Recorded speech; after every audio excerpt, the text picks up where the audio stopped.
Express में आप सभी का बहुत स्वागत है। आपके साथ मैं हूं नलिनी पांडे। खबरों की शुरुआत करेंगे बद्रीनाथ में कार पार्किंग को लेकर कुछ पुलिस कर्मियों और बद्रीनाथ धाम के मास्टर प्लान के काम कर रही फर्म के बीच रविवार शाम विवाद हो गया। इसके चलते सोमवार मास्टर प्लान के काम नहीं हो पाए, गहमा गहमी का माहौल भी रहा।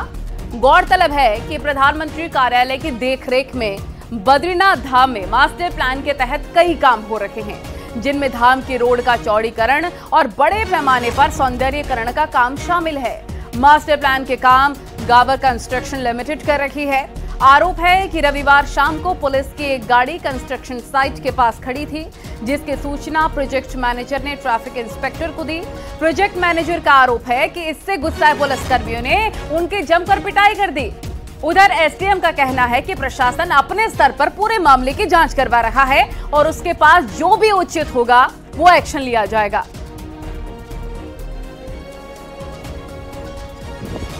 लेकर जाओ, हमारा रास्ता है मेन, उसमें गाड़ी पार्किंग हो रखी थी। उसको हटाने के लिए मैंने बोला तो उन लोगों ने हटाई नहीं। उसके बाद वहां पे उन्होंने गाड़ी और लेके अंदर कर दी, तो जिसको लेके मैंने अपने एक सुपरवाइजर को फोन करा कि भाई यहाँ पे एक जेसीबी भेज दे, गाड़ी हमारे रेक के अंदर जा रही है, यहाँ पे रास्ता बंद कर देते हम लोग ताकि यहाँ पे और कोई गाड़ी ना लगे। तो इतने में उन लोगों ने और मेरे साथ आकड़पंती करी, मेरे साथ बदतमीजी करी, फिर वो गाड़ी और लेक के अंदर कर दी, प्रॉपर लेक के अंदर। जो यहाँ पे गावर कंपनी है जो मास्टर प्लान का काम देख रही है, उसके किसी कर्मचारी के साथ उनके द्वारा कहा जा रहा है कि कुछ लोग थे जो कि उनके द्वारा ये कहा जा रहा है कि पुलिस के व्यक्ति हैं और आपस में मारपीट उनमें हो गई थी, जो दोनों पक्षों के द्वारा कहा जा रहा है। तो इसकी हम जांच करवा रहे हैं। जांच में जो भी चीजें आएंगी उसकी हम रिपोर्ट बना के भेजेंगे। उत्तरकाशी के बड़कोट में पंपिंग पेयजल योजना की वित्तीय स्वीकृति की मांग थमने का नाम नहीं ले रही है। यमुनोत्री धाम के दर्शन को पहुंचे शहरी विकास मंत्री प्रेमचंद अग्रवाल का वापसी के वक्त नगरवासी बड़कोट बाजार में ज्ञापन देने का इंतजार कर रहे थे, लेकिन प्रभारी मंत्री दूसरे रास्ते से निकल गए, जिससे नाराज शहर के लोगों ने यमुनोत्री राष्ट्रीय राजमार्ग के मुख्य चौराहे पर सांकेतिक चक्का जाम किया और सरकार से पंपिंग योजना के लिए जल्द धनराशि स्वीकृत करने की मांग की है। शहर के लोग बीते 6 जून से तहसील परिसर में क्रमिक रूप से धरना दे रहे हैं। मांगों को लेकर के आज एक ज्ञापन जो है मुख्य चौराहे पर माननीय मंत्री जो प्रभारी मंत्री हैं, वित्त मंत्री हैं, शहरी विकास मंत्री हैं, उनको दिया जाना था और उनका रूट भी था कि बड़कोट, क्योंकि यमुनोत्री दर्शन के बाद उनको बड़कोट से एक लाखा मंडल निकलना था। तो चौराहे पे हम इंतजार कर रहे थे सिर्फ इस बात को लेकर के ज्ञापन दिया जाना है, लेकिन कुछ लोगों की जो है गुमराह करने की वजह से उनका रूट बदल दिया गया और वो राजगढ़ी। सर, माननीय मंत्री जी जो हैं, शहरी विकास मंत्री जी आए थे और हम उनके इंतजार में उनको ज्ञापन देना चाह रहे थे। हमारे बड़कोट शहर में बहुत पहले से पानी के बिना जो दिक्कत हो रही है, और संडे को हरिद्वार में लगे जाम के दौरान एक गाड़ी को रोड पर पार्क नहीं करने देने पर विवाद इस कदर बढ़ गया कि मेरठ का एक परिवार और लोकल पुलिस आपस में भिड़ गए। मामले से जुड़े 2 अलग अलग वीडियो सोशल मीडिया पर वायरल हो रहे हैं। पहले वीडियो में एक सब इंस्पेक्टर और कार ड्राइवर, जिसकी पहचान सतेंद्र राठी के तौर पर हुई है, दोनों के बीच गाड़ी पार्क करने को लेकर बहस हो रही है। दूसरी वीडियो में पुलिस स्टाफ, ड्राइवर और उसके परिवार वालों के बीच संघर्ष होता नजर आ रहा है। सोशल मीडिया में कई लोग कार ड्राइवर की भाषा पर आपत्ति जता रखे हैं, तो कई दूसरे लोग भी पुलिस बल प्रयोग करने को दादागिरी बता रखे हैं। मामले में पुलिस ने मुख्य अभियुक्त सतेंद्र राठी और 3 अन्य परिजनों के खिलाफ एफआईआर दर्ज किया है। हालांकि परिजनों को बेल दे दी गई है, वहीं सतेंद्र राठी को अरेस्ट करके जेल भेज दिया गया है। एफआईआर में अवैध हथियार मिलने का जिक्र भी किया गया। सोशल मीडिया में इस बात को लेकर चर्चा की गई है कि गाड़ी पानी की बोतल लाने के लिए सड़क पर पार्क की गई थी, लेकिन इस बीच एक और सीसीटीवी फुटेज सामने आया है। एक अवैध असलहा ये कैरी कर रहे थे और उससे पूछताछ के लिए इनको हिरासत में लिया जा रहा था। तो पूरी प्रोसेस पुलिस के द्वारा कानूनी प्रोसेस को फॉलो किया गया है। इनके साथ जो लोग थे, जो भी महिलाएं और बच्चे थे, उनको पुलिस ने कानूनी प्रक्रिया से पृथक किया गया है।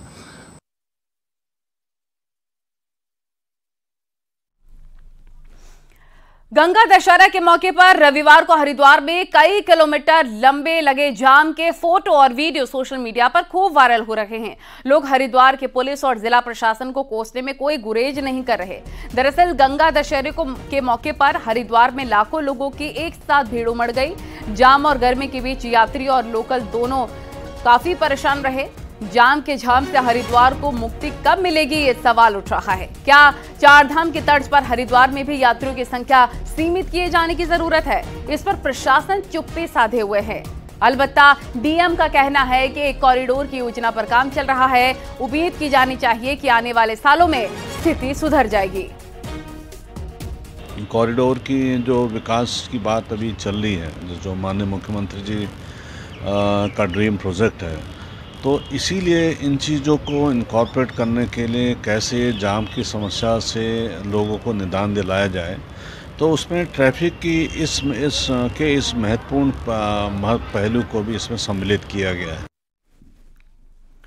सीएम पुष्कर सिंह धामी आज नैनीताल के दौरे पर पहुंचे। सीएम पुष्कर सिंह धामी ने कुमाऊं मंडल के अधिकारियों से मीटिंग ली है, जिसमें पेयजल, वनाग्नि के साथ विकास कार्यों की समीक्षा की है।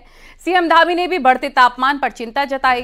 साथ ही पहाड़ में घटते जलस्तर को लेकर दीर्घकालिक योजना बनाने पर जोर दिया है। सीएम धामी ने कहा, पुराने जल स्रोतों को रिचार्ज करने पर जोर दिया जाए, लेकिन इनमें जल सहभागिता भी बेहद जरूरी है। साथ ही जल संचय पर भी सीएम ने जोर दिया है।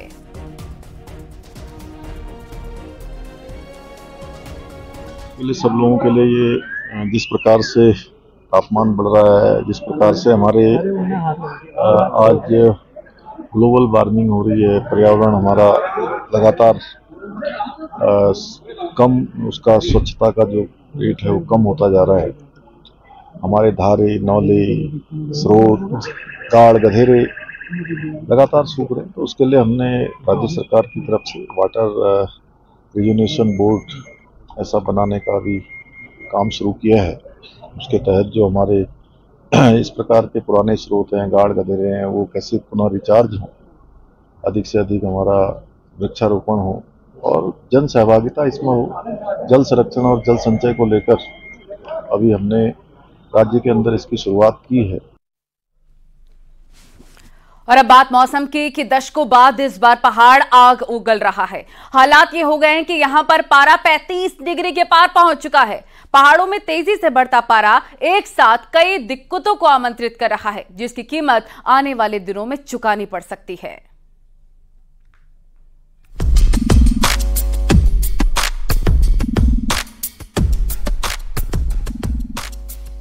बीते सालों तक पहाड़ इन दिनों प्री मानसून बारिश से भीग चुके थे, लेकिन इस बार नजारा एकदम बदला हुआ है। आलम यह है कि सूरज की तपिश कहर बनकर टूट रही है। जिन पहाड़ी इलाकों का तापमान बीते सालों में कभी भी 30 डिग्री के पार नहीं गया, वहां इस बार पारा 35 डिग्री से अधिक पहुंच गया है। आलम यह है कि पहाड़ी इलाकों में अधिकतम के साथ ही न्यूनतम पारा भी चढ़ा हुआ है। बताया जा रहा है कि इस बार गर्मी ने बीते 122 साल का रिकॉर्ड तोड़ा है, जिसका असर पहाड़ी इलाकों में साफ देखा जा रहा है। पॉपुलेशन बढ़ रही है, रोडें ज़्यादा कट रही हैं, जंगलों में बर्निंग हो रही है और उसके साथ साथ ही मकानों का इतना ज़्यादा कंस्ट्रक्शन हो रहा है, उस हिसाब से हमारे जो जलवायु का नियंत्रण है वो नहीं हो पा। पहाड़ों में बढ़ते तापमान के लिए ग्लोबल वार्मिंग तो बड़ी वजह है ही, साथ ही पेड़ों का अंधाधुंध कटान और अनियोजित विकास भी पारे को चढ़ा रहे हैं। बीते सालों में ऐसे पहाड़ी इलाकों में भी रोड कटी है, जहां आमतौर पर इंसानी दखल काफी कम होता है। यही नहीं, पारंपरिक भवन शैली को भी दशकों पहले लोग अलविदा कह चुके हैं। ऐसे में पहाड़ के सभी शहर कंक्रीट के जंगलों में तब्दील हो गए हैं। नतीजा ये है कि सीमेंट के घर ना तो गर्मी रोकने में कारगर साबित होते हैं और ना ही पर्यावरण के लिए फायदेमंद है। एक तो हमारे जंगल मर जाएंगे, दूसरा क्या होगा कि हमारी जो पारिस्थितिक तंत्र की सेवाएं हैं उसमें कमी आएगी, तीसरा होगा कि हमारा जो वाटर टावर है, थर्ड पोल, खासकर 3 पोल हैं, north pole, south pole and third pole, जो हमारा हिमालय है, वहाँ का ग्लेशियर का मेल्टिंग बहुत फास्ट होगा और पानी की कमी होगी। पहाड़ों में जिस तेजी से तापमान बढ़ रहा है, उससे ग्लेशियर की स्थिति में भी खासा असर पड़ रहा है। मौसम के बदले मिजाज ने इकोसिस्टम को भी प्रभावित किया है। बारिश कम होने से भूगर्भीय जल स्तर नीचे गिर रहा है।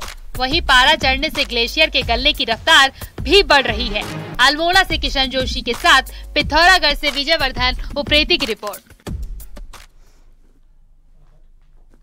मंगलौर और बद्रीनाथ सीट पर बीजेपी 20 जून को अपने कैंडिडेट का नामांकन करेगी। मंगलौर में करतार सिंह भड़ाना और बद्रीनाथ में राजेंद्र भंडारी नॉमिनेशन करेंगे और दोनों ही नामांकन एक ही दिन होंगे। नॉमिनेशन में सीएम पुष्कर सिंह धामी प्रदेश अध्यक्ष के साथ सांसद भी मौजूद रहेंगे।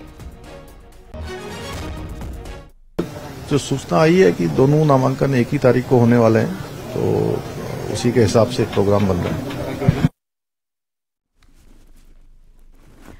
मंगलौर और बद्रीनाथ सीट पर होने वाले उपचुनाव के लिए कांग्रेस ने अपने उम्मीदवारों के नामों की घोषणा कर दी है। कांग्रेस ने बद्रीनाथ से लखपत बुटोला से अपना उम्मीदवार लखपत बुटोला को बनाया है। वहीं पर मंगलौर से काजी निजामुद्दीन को कांग्रेस ने एक बार फिर से अपना प्रत्याशी बनाया है। कांग्रेस के प्रदेश अध्यक्ष करण माहरा का कहना है कि मंगलौर सीट से उम्मीदवार काजी निजामुद्दीन 19 जून को नामांकन करेंगे, तो बद्रीनाथ सीट पर उम्मीदवार लखपत बुटोला 21 जून को नॉमिनेशन फाइल करेंगे। और दोनों उम्मीदवार भारी अंतर से जीत के आएंगे। दोनों के पक्ष में लोगों का रुझान भी देखने को मिल रहा है। मुझे लगता है कि बाई इलेक्शन में जो बागेश्वर हमसे चूक रही, हम जीत के मुहाने पे आके रह गए, इस बार हम उस लाइन को क्रॉस कर जाएंगे। कांग्रेस छोड़ राजेंद्र भंडारी बीजेपी में चले गए, लेकिन उनकी पत्नी अभी भी कांग्रेस में ही है। जिला पंचायत अध्यक्ष रजनी भंडारी अब किधर रहेंगी, कांग्रेस में या फिर बीजेपी में? कांग्रेस का इस पर कहना है कि जिस बीजेपी ने करप्शन के आरोप में पद से हटाया, उसी की वॉशिंग मशीन में दाग धुलने वाले हैं।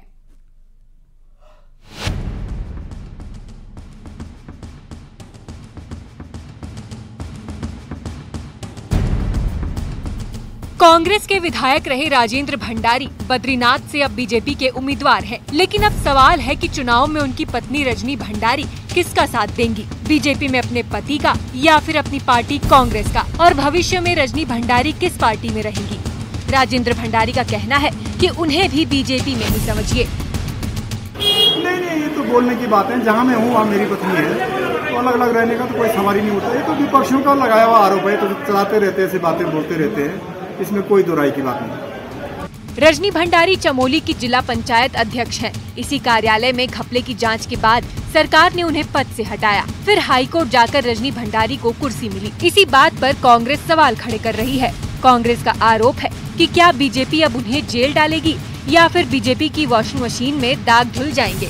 तो बीजेपी का कहना है कि रजनी भंडारी उपचुनाव में मदद करें, जल्द उन्हें पार्टी ज्वाइन करवाई जाएगी। राजेंद्र भंडारी जी जांच से बचने के लिए भी गए हैं। जो पूरी टोटल इसमें डील हुई है, वो तो अब बीजेपी को बताना पड़ेगा कि जो जांचें चल रही थी वो आगे भी चलेंगी। जो बीजेपी कह रही थी कि जेल के सलाखों के पीछे होगा, क्या अभी भी जेल के सलाखों के पीछे डालेगा, या वॉशिंग मशीन में राजेंद्र भंडारी जी और उनकी पत्नी को डुबा के उनको भी बाहर निकाल लेंगे? तो ये तो बीजेपी को बताना होगा। नहीं, उनकी पत्नी की सदस्यता अभी पार्टी में हो नहीं पाई है, और अभी वो चुनाव में सहयोग करे, मदद करे, क्योंकि घर का मामला ऐसा हो नहीं सकता कि पत्नी अलग रहे, पति अलग रहे, संभव भी नहीं है। हम जिस दल के हम कार्यकर्ता, उस दल में संस्कार रहते भी नहीं है। हम बहुत जल्दी उनकी पत्नी को भारतीय जनता पार्टी सदस्य बनाएंगे। यही सियासत है। कुछ दिन पहले तक चमोली की जिस जिला पंचायत अध्यक्ष पर बीजेपी हमलावार होती थी, अब वही रजनी भंडारी बीजेपी के लिए जरूरी हो गई है, और इसी के साथ विरोध की सारी वजहें खत्म हो गई हैं। जोशीमठ से नितिन सेमवाल के साथ दीपांकर भट्ट, न्यूज 18 देहरादून।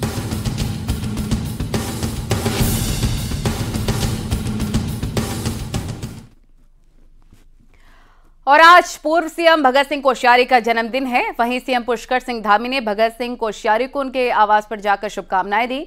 सीएम धामी ने कहा वो भगवान से कोश्यारी की दीर्घायु की कामना करते हैं। सीएम धामी ने कहा कि कोश्यारी पहाड़ की हर तकलीफ को अच्छी तरीके से समझते हैं। तो लोग ऐसे अवसरों पर एकत्र होते हैं, तो जितने लोग हो सकता है जो आ सकते हैं वो आ करके अपना आशीर्वाद दे रहे हैं, जो नहीं आ सकते वो फोन से आशीर्वाद दे रहे हैं। राज्य के उत्थान में उनका बहुत बड़ा योगदान रहा है, राज्य के निर्माण में भी उनकी अपनी भूमिका रही है, और अनेक अनेक कार्यकर्ताओं का निर्माण भी उन्होंने संगठन के माध्यम से किया है। आज उनका जन्म दिवस है। भगवान से प्रार्थना करते हैं कि भगवान उनको शतायु बनाए, दीर्घायु बनाए और वो स्वस्थ रहें। और यहाँ वक्त हो गया एक छोटे से ब्रेक का।